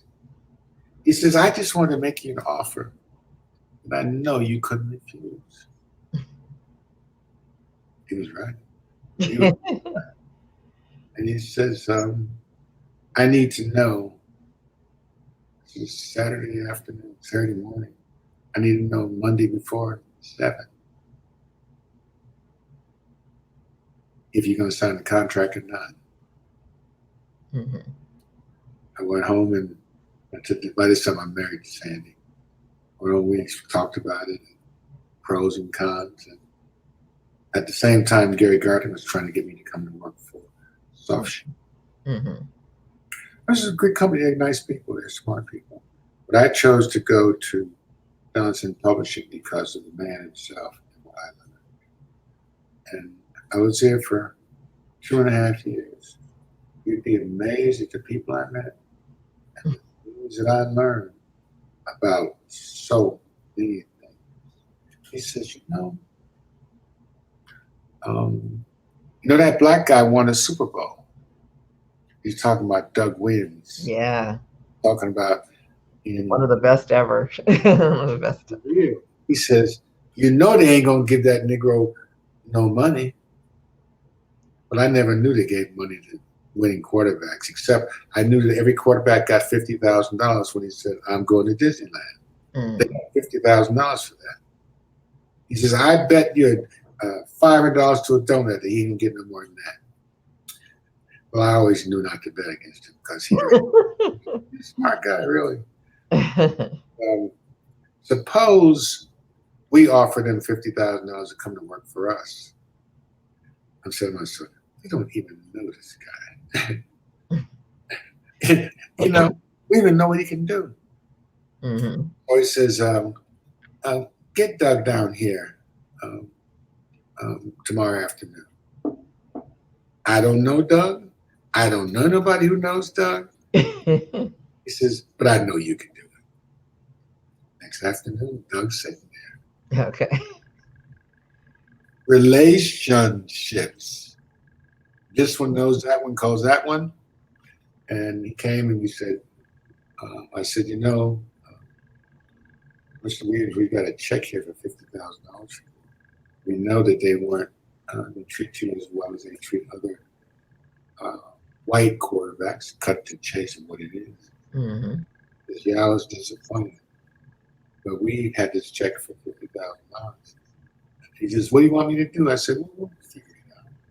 I'm not quite sure. But we want to start off with getting a big dinner. We treated him nice. You'd be amazed that even though he was the first black quarterback to win, he didn't get that many things. He didn't get what he deserved. He didn't. Right. Now, see, that was where Mr. Johnson, one of the things about him, except for some extraordinary political things, Emmett Till, he didn't write bad stuff about black people. He didn't, now if it was something like Emmett Till was a big thing, huge. Right. And Jet made its bones, so to speak, on showing, God should forbid, Emmett Till's head in his trash can. Okay, it's terrible. Mr. Johnson was friends with Malcolm X. Every president that served since he was alive came to Johnson Publishing. Mm-hmm. He was on the board of Chrysler because he went there every once a quarter for 5 years before anyone ever spoke to him about him. And then he met like Lee Iacocca's son, and he later was on the board. Mm-hmm.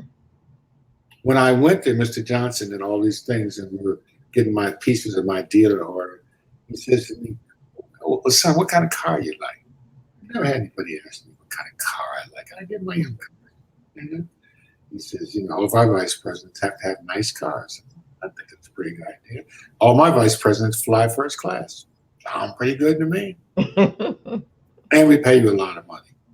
Mr. Johnson paid black people more than white people paid the most expensive black people.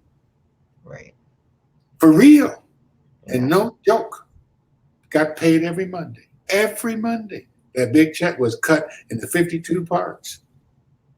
So then he says, "What kind of car you want?" I said, "Oh," he says, "Go and tell me what you like." I said, "I'll take the 2-seater Mercedes." He scratched his head. He looked at me. I was looking at the Aberdeen, and they don't even run no advertising in my magazine. So I don't think we're going to do business with them. Mm-hmm. And I went down the list. He said, "No, I don't think so. I think that we should do business with people who do business with us." Mm-hmm. Said, "Now you go on downstairs." I see him now. "And get that blue sedan DeVille I bought for you that I had shipped over here." All the vice presidents got Cadillacs. I didn't know that. Mm-hmm. Why we got Cadillacs? I'm sorry. Well, why we got Cadillacs? They did business with you. They did business with us. Okay? That was the rule. And he was clear. No one really even knew, for example, that he owned 50% of Essence Magazine. Mm-hmm. He had a magazine, and he was investing in Essence Magazine, his competitor, to show you how good he was. Right, right. Mrs. Johnson was going to London and Paris to the runways when they wouldn't even look at black people. So they figured out when she came in with that $200,000-$300,000 to buy outfits and garments for Ebony Fashion Fair. Oh, when they found out that these Negroes had some money, oh Lord, there was going to be an Ebony magazine. Do you have any idea how big the Ebony Fashion Fair was? Ebony Fashion Fair wasn't, it was just a promotion to sell subscription.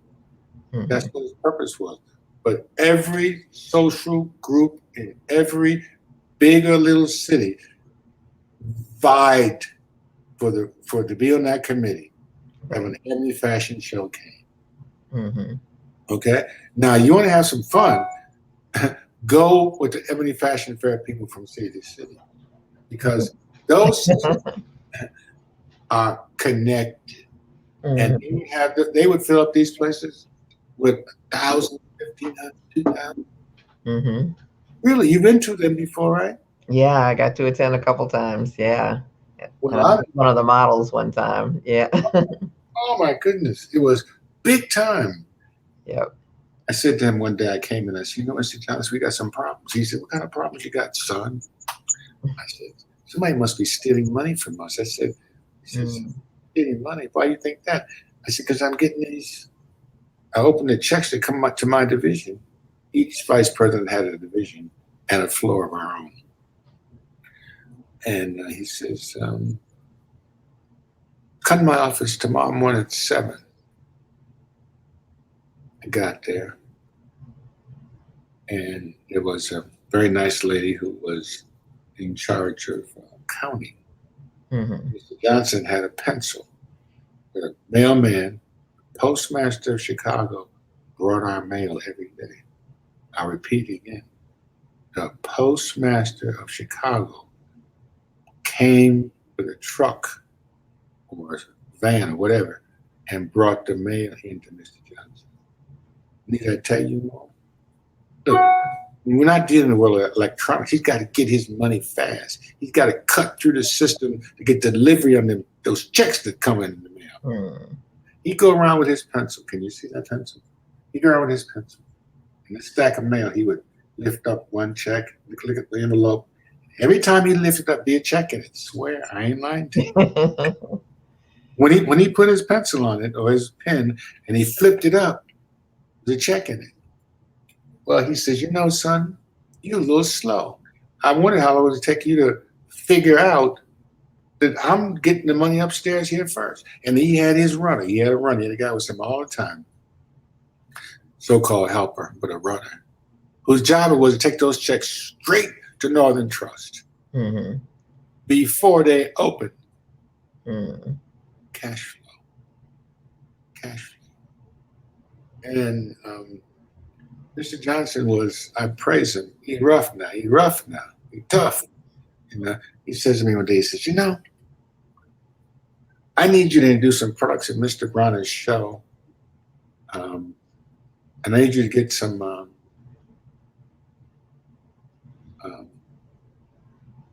booths. I said, listen, Mr. Johnson,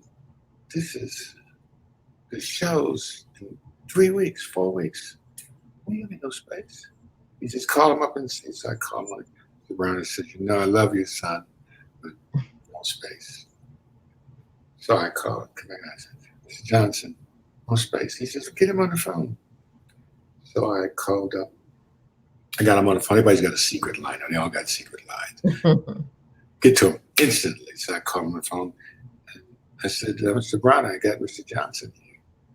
He says, hey, Chief. You know, they all love each other. Hey, you know, it's a lot of money. Hey, you know. He says, Mr. Johnson says, I sent my man to get some space. He told me you can't need space. And I said to him, the great Lafayette Jones can't get no space. What's going on here? Because I'm supposed to be able to do anything, right?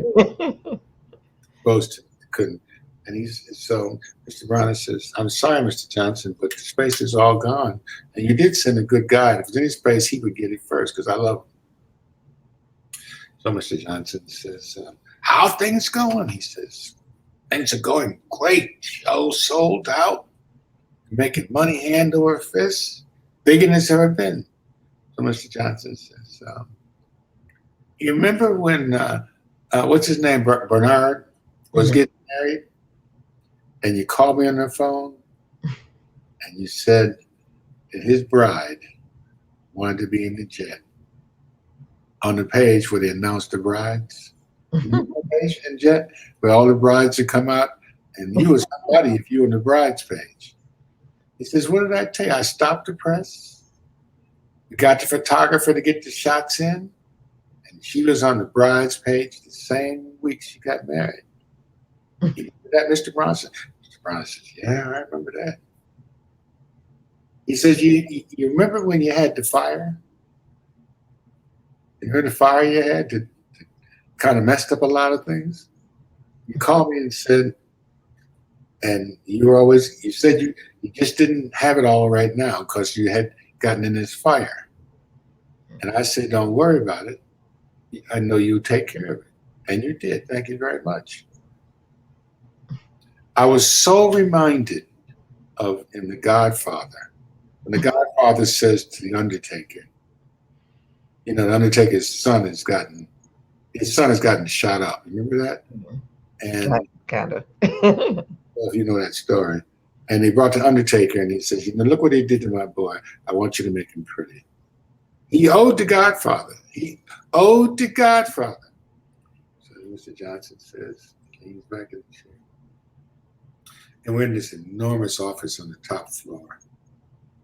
Got a barbershop in it. He's got 3 desks overlooking the city, 180-degree view. He says, well, do you have any space? He says, yes, I have the best space.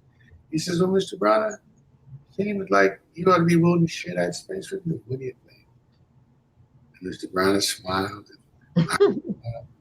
He says, I'd be glad to. That's how I got the space. It was quite an interesting experience to see these icons work together. And I was so reminded recently that Chappie Cannon, you know that name, on the company called American Beauty in Tulsa, Oklahoma. They were involved in the Tulsa Black Wall Street then. Mm. And so history is everywhere with this. So I like to say that I've had a first-class seat in history, because not only did I know them and their relationships, I also knew all the publishers because they bought space in black newspapers. See, one of the things we talk about their characteristics, they did business with each other. They sold equipment to one another. Now they would get in fights. Make no doubts about it. They were always one of them was always fighting the other one. One of them was going to sue somebody about something. Really, I mean, but it's right. They're very competitive, not mean-spirited, but they're some of the best business people in America. Freddie Luster calls one day and says to me, I got this product that's pink, and it's going over real big. Now, Freddie Luster had done Nat King Cole's hair, and then he's a celebrity barber. He says, I want a patent pink. And I had the best lawyers, McDermott, Will, and Emery. I had the best people. Matter of fact, we made some partners at black law firms because we got, you see, one of the things about being in a law firm, if you're in a big law firm and you're black, you ain't got no clients, you can't be a partner because you're not bringing any money to the table, right? So if you got 20, 25 black companies that are doing $500 million a year and they're all your clients, when you walk in, they like you, especially all the work for them. Yeah. And these are black guys and women from Harvard, Yale, Princeton, Exeter, EXTR, I can't pronounce it properly. They come from the finest schools, but they ain't got no connections. These people are really smart and they're really good at what they do, but they don't have the clients. And American Health and Beauty Agency members help them to do that. But I lost my train of thought. So Mr. Luster says, what do you think? I said, well, I put the lawyers on it. Guy comes back, his name was Gerald Offutt. He's a great lawyer. He says, man, he's black. Ain't nobody ever patent no color, ever. It's impossible. I said, well, Gerald, might be, but I want you to go see about it. Because Mr. Luster wants to know if he could patent pink. Do you know that Luster Products is one of the few companies in the world that's ever patented a color? They patented the color pink. Can you imagine? And their pink in their products has distinguished them for 40 years. Yeah. Mr. Luster is the same guy who comes one day and says, they got all these empty warehouses on Michigan Avenue, and ain't nothing. Now they want to buy 3 or 4 of them. He bought a whole block of them and stored his product. And you know what those warehouses sold for? Millions. And Blondell, his wife, was a genius too. So I could go on and on about my experience. Wrap up. We're still getting that. Yeah, it's like this has been so exceptional. Just hearing all of your experiences and hearing all of the stories, because it's like that's what we want to hear, is the stories behind the things that we see, in the news and in the press, and when we go to the hair shows and all of that. So it's your journey is irreplaceable. So it's like I just so appreciate you taking time to share with me and share with all of us, what's gone on in the industry, prior to now. So let me say one more thing. Sure. In Chicago, they just named a street DeSable. DeSable Lakeshore Drive. And there's an African-American cosmetologist who was a big proponent of DeSable and was involved with, he's in Boston now. He'll shoot me because I get a little older, my brain fades. Mhm. I guess it goes with the territory. Doesn't seem like it. I'll tell you his name in a moment, but he has written a couple of books, some fabulous books on the history. There is a wealth of information. And one last thing, there is a woman whose name that, and Barry Fletcher was involved with it for a long time. Barry Fletcher, the hair stylist, extraordinary. And her name is, Is that Katie Wickham? she's a derivative of Katie Wickham. Oh, okay. Her Okay. name is Katie Catalan? Dr. Katie Catalan. Okay. There's an unsung hero. Do you know they have chapters in 15 or 20 markets? That they have a mansion that they own. Don't talk about it, own. You see on Logan Square.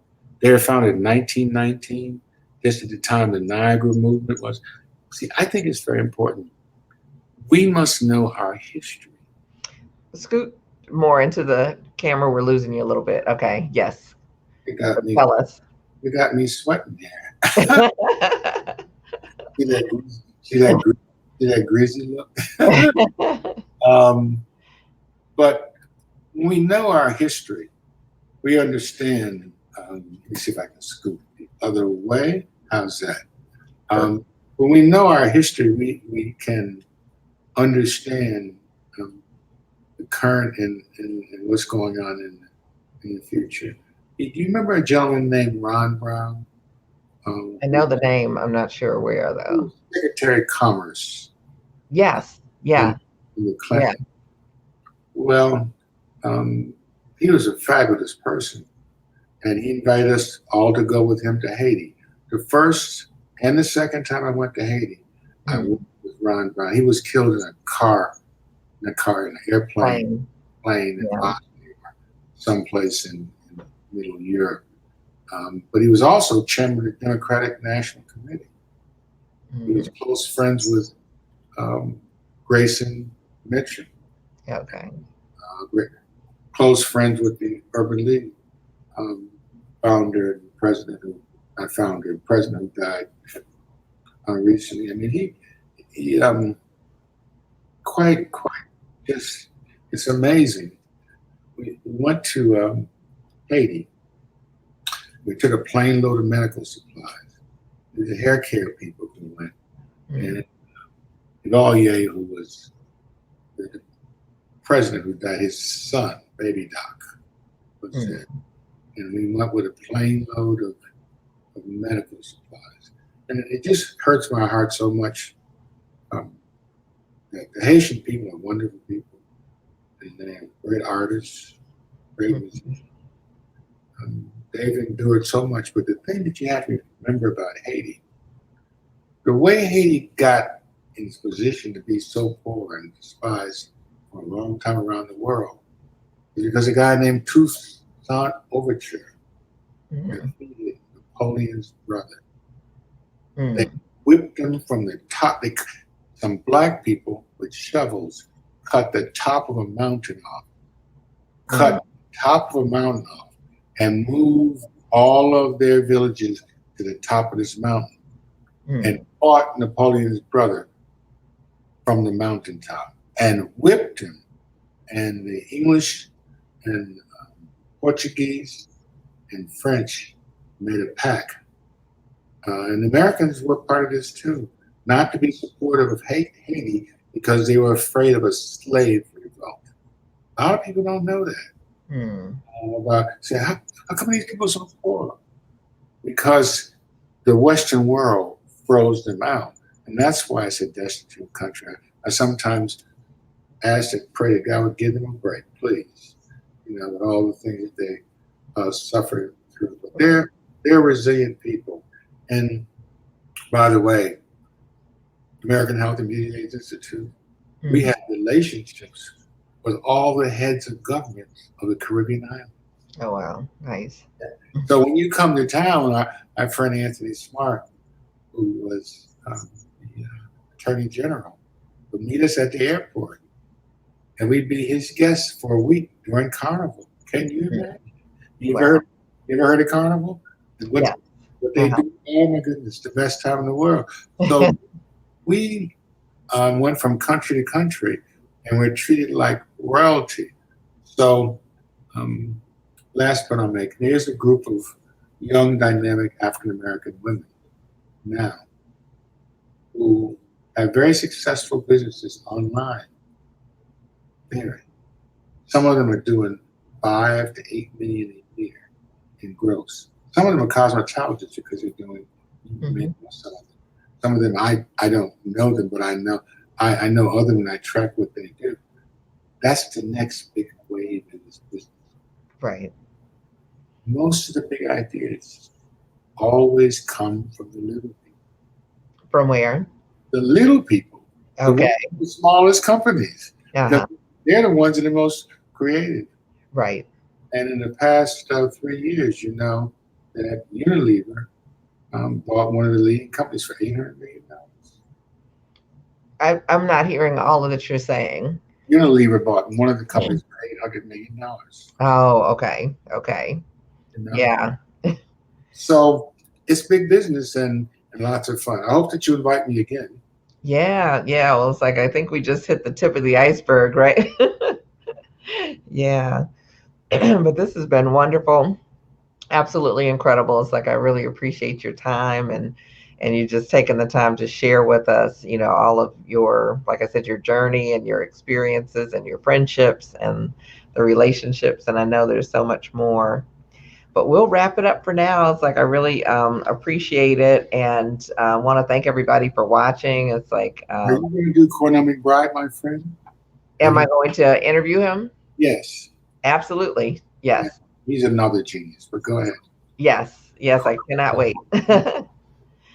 Yes. What did you say? Cornell McBride Sr. Yes. He's created 2 multi-million-dollar Yeah. and wrote a book called How I Made Millions in the Black Hair Care Business. Yes, I need that book. So I have to see how I can get a hold of that. But I'll send you my copy or a copy.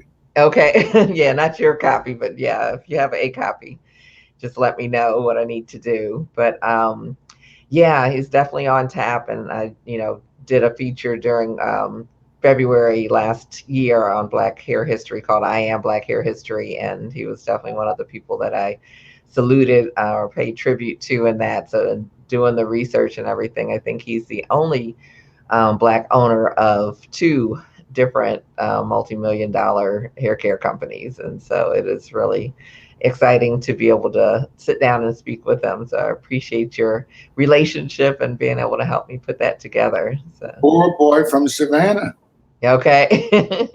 Lived in a house with no bathroom. Okay. Yep. Yeah. So we definitely looking forward to that story.